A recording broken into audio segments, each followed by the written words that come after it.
Okay, so next हम move करते हैं अदर ऑपरेटर्स, ठीक है। सो अदर ऑपरेटर्स में आता है जैसे साइज ऑफ ऑपरेटर, ठीक है।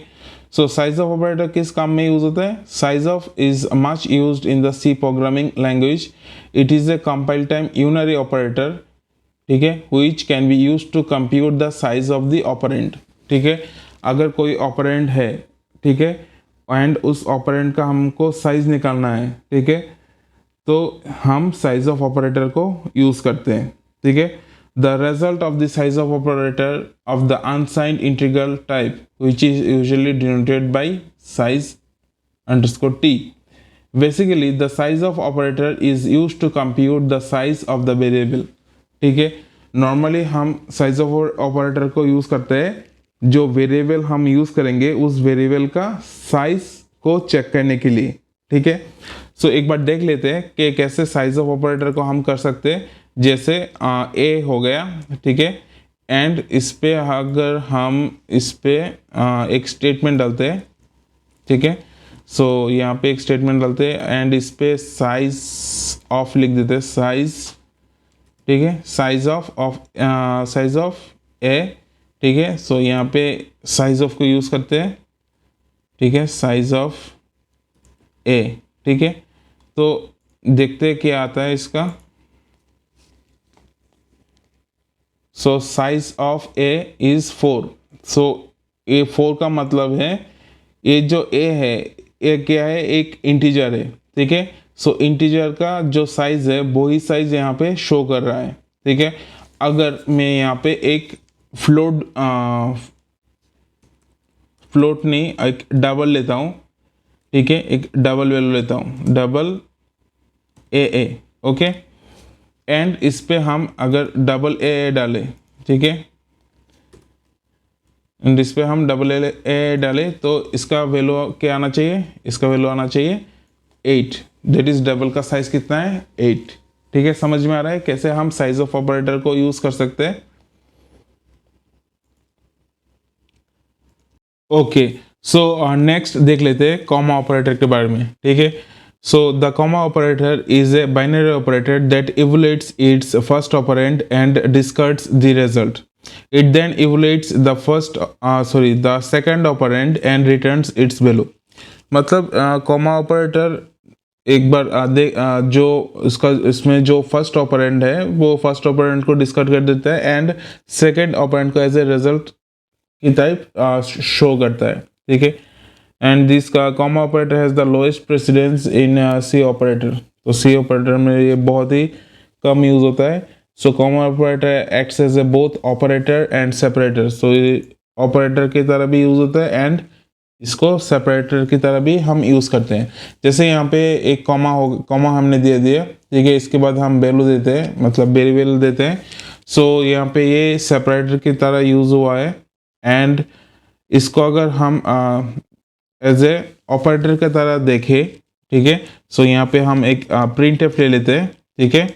सो यहाँ पे हम लिखते हैं कॉमा, ठीक है, एंड इस पे दे देते हैं %d एंड यहाँ पे हम दो वैल्यू लेते हैं, एक 10 हो गया एंड दूसरा हो गया 5, ठीक है।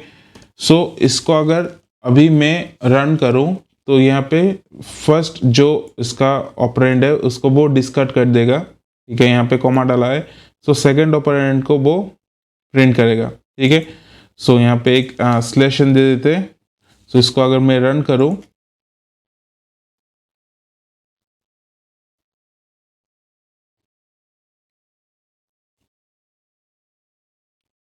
सो यहाँ पे देखिए, यहाँ पे कॉमा 5 आ रहा है। इसका वैल्यू अगर मैं चेंज कर दूँ 20 कर दूँ, सो यहाँ पे आएगा 20, ठीक है। सो कॉमा क्या आ रहा है? 20, ठीक है। सो हमारा जो नेक्स्ट टॉपिक है वो है कंडीशनल ऑपरेटर, ठीक है। So the conditional operator is the form of expression 1 रहेगा, ऐसे आप क्वेश्चन मार्क दोगे, देन एक्सप्रेशन 2 रहेगा एंड एक्सप्रेशन 3। तो इसको एक बार समझा देता हूँ। एक्सप्रेशन 1 यहाँ पे एक कंडीशन रहेगा, अगर एक कंडीशन ट्रू आ गया तो ये एक्सप्रेशन एग्जीक्यूट होगा, अगर ये फॉल्स आता है तो ये एक्सप्रेशन एग्जीक्यूट होता है, ठीक है। सो इसको एक बार देख लेते हैं, ठीक है।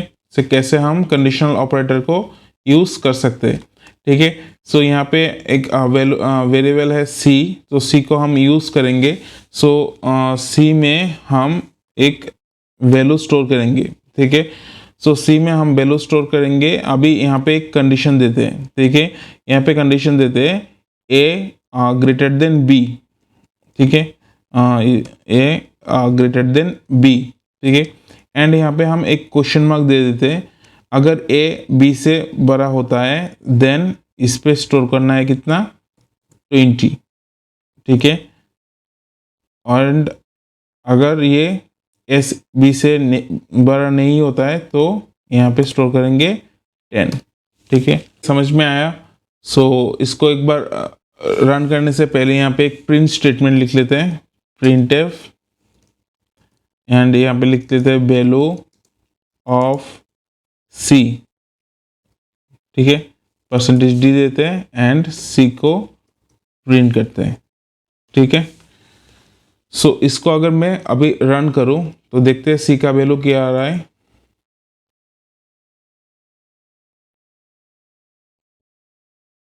सी वैल्यू ऑफ सी 10 आ रहा है। इसको स्लेशन देते हैं एंड फिर से इसको रन करते हैं। See the value of c equal to 10। So ये 10 क्यों आ रहा है एक बार देख लेते हैं। ए का वैल्यू क्या था 10 एंड बी का वैल्यू क्या था 20, ठीक है। सो ए ग्रेटर देन बी, सो ये फॉल्स है, ठीक है। सो मैंने क्या बोला था, यहाँ पे एक कंडीशन होगा, अगर वो कंडीशन ट्रू होता है तो ये एक्सप्रेशन एग्जीक्यूट होगा, अगर ये फॉल्स होता है तो कोलन के बाद जो एक्सप्रेशन है वो एग्जीक्यूट होगा। सो यहाँ पे हमने एक एक्सप्रेशन कंडीशन डाला था एंड इस पे दो वैल्यू दिया था, फर्स्ट दिया था 20 एंड दूसरा दिया था 10। सो ये फॉल्स था इसलिए 10 सी में आ गया, ठीक है। अगर मैं यहाँ पे वैल्यू चेंज कर दूँ, ठीक है, जैसे ए को मैंने कर दिया 100 एंड बी को कर दिया 20, सो ये कंडीशन सेटिस्फाई होगा तो अभी सी का वैल्यू आएगा 20। सो इसको अगर मैं रन करूँ, सो देखिए सी का वैल्यू कितना आया, value of c equal to 20, ठीक है। तो समझ में आया कैसे हम कंडीशनल ऑपरेटर्स को यूज़ कर सकते हैं, ठीक है। ओके, हियर एक्सप्रेशन 1 ये तो समझ में आ गया। We may replace the use of if else statement with conditional operators. So हम जो नॉर्मली इफ एल्स कंडीशन है, सो इसको मतलब अगर एक इफ एल्स है, ठीक है, सो इसको हम रिप्लेस कर सकते हैं अपने कंडीशनल ऑपरेटर के थ्रू, ठीक है। नेक्स्ट है डॉट एंड एरो ऑपरेटर। सो ये पार्ट अभी मैं डिस्कस नहीं करने वाला हूँ क्योंकि ये पार्ट जब हम पॉइंटर्स के चैप्टर में जाएंगे, ठीक है, तब जाके हम ये पार्ट डिस्कस करने से बेहतर होगा, ठीक है। And next one is cast operator, ठीक है। सो कास्ट ऑपरेटर हम कैसे यूज़ कर सकते हैं, जैसे मान लीजिए एक वैल्यू हो गया ए इक्वल टू, ठीक है, 3.5, ठीक है। सो इस ये तो हो गया फ्लोटिंग पॉइंट नंबर, ठीक है। सो इसको अगर मुझे इंटीजर में लाना है, ठीक है, तब हम यूज़ करेंगे कास्ट ऑपरेटर को, ठीक है। सो यहाँ पे एक प्रिंट ले लेते हैं, प्रिंट वैल्यू ऑफ कास्ट, ठीक है, वैल्यू ऑफ कास्ट, एंड इस पे हम यूज़ करेंगे कौन सा वैल्यू को, ए को। बट ए क्या है, एक डबल मतलब एक फ्लोटिंग पॉइंट नंबर है तो ये 0 आएगा। सो इसको हम जैसे इसको अगर मैं रन करूं तो एक बार देख लेते हैं इसका वैल्यू क्या आ रहा है। सो वैल्यू ऑफ कास्ट क्या आ रहा है, 0 आ रहा है। क्यों 0 आ रहा है, क्योंकि हमने यहाँ पे इंटीजर दिया है, ठीक है, हमने जो फॉर्मेट स्पेसिफायर दिया है वो इंटीजर है एंड हम यहाँ पे वेरिएबल यूज़ कर रहे हैं डबल का, ठीक है।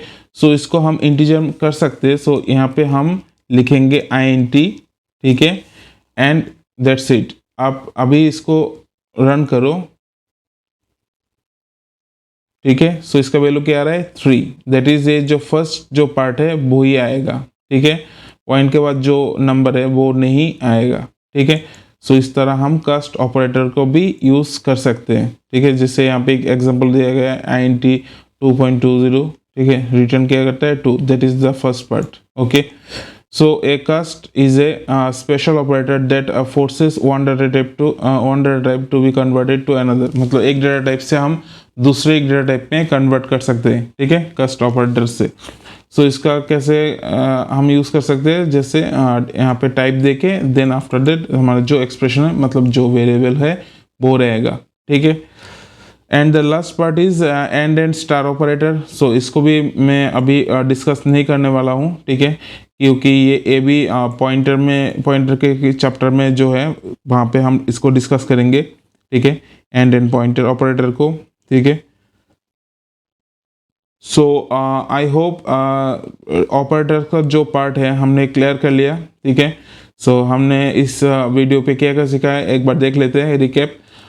सो इस वीडियो पे हमने सीखा है कि ऑपरेटर्स क्या होता है, टाइप्स ऑफ ऑपरेटर्स क्या होता है, then different types of operators के बारे में हमने डिस्कस किया था, जैसे arithmetic operator, relational operator, logical operator, bitwise operator, ठीक है, असाइनमेंट ऑपरेटर, देन जो अदर्स ऑपरेटर है, ठीक है। So I hope video informative है, ठीक है, एंड वीडियो से आपको कुछ सीखने को मिला है, ठीक है। आप सी प्रोग्रामिंग में नए हो तो वीडियो से शायद आपको कुछ सीखने को मिला है, एंड वीडियो से अगर आपको कुछ सीखने को मिला है तो वीडियो को एक बार लाइक कर दीजिए, ठीक है, एंड हमारे चैनल को सब्सक्राइब कर दीजिए आर डिकोडिंग वाइंस को। सो तो फिर मिलते हैं नेक्स्ट चैप्टर पे सी प्रोग्रामिंग के, ठीक है। तब तक के लिए बाय बाय, थैंक यू।